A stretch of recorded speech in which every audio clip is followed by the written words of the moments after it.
ভূমিকম্পে কাঁপল বাংলাদেশ। রিখটার স্কেলে ৫.৬ মাত্রার ভূমিকম্প রাজধানী ঢাকাসহ দেশের কয়েকটি জেলার অবকাঠামো রীতিমতো কাঁপিয়ে দিয়েছে। এতটা ভয়াবহ না হলেও রাজধানী ঢাকার জন্য এই ভূমিকম্প বড় অশনি সংকেত। বিশেষজ্ঞদের মতে ভূমিকম্প নিয়ে জরুরি ভিত্তিতে ভাবার সময় এসে গেছে। তথ্য বলছে বাংলাদেশে ভূমিকম্পের উচ্চ ঝুঁকিতে আছে ঢাকা, চট্টগ্রাম, সিলেট ও ময়মনসিংহ অঞ্চল। কোনো কারণে যদি ৭ মাত্রার ভূমিকম্প বাংলাদেশের ভূখণ্ডে আঘাত হানে তাহলে মুহূর্তেই সব লণ্ডভণ্ড হবে। তাতে ক্ষয়ক্ষতির পরিমাণ দাঁড়াতে পারে কল্পনার চেয়েও ভয়াবহ। বাংলাদেশ আবহাওয়া অধিদপ্তরের ভূমিকম্প পর্যবেক্ষণ ও গবেষণা কেন্দ্রের বরাতে গণমাধ্যম জানিয়েছে, সোমবার বিকেল ৫:১৫টার দিকে বাংলাদেশ, ভারত সহ দক্ষিণ এশিয়ার অন্তত ৬ দেশে ভূমিকম্প আঘাত হেনেছে। এর মাত্রা ছিল ৫.৬।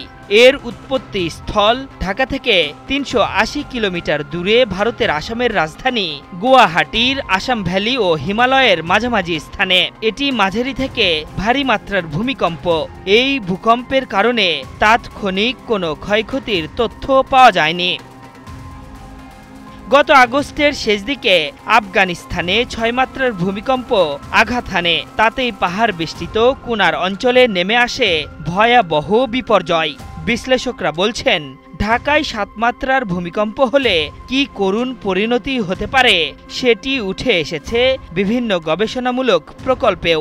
এসব গবেষণা এবং জরিপের ফলাফল হচ্ছে, আফগানিস্তানের ভূমিকম্পের চেয়ে কিছুটা বেশি মাত্রার ভূমিকম্প হলে ঢাকার মোট ভবনের ৪০% ধসে পড়বে।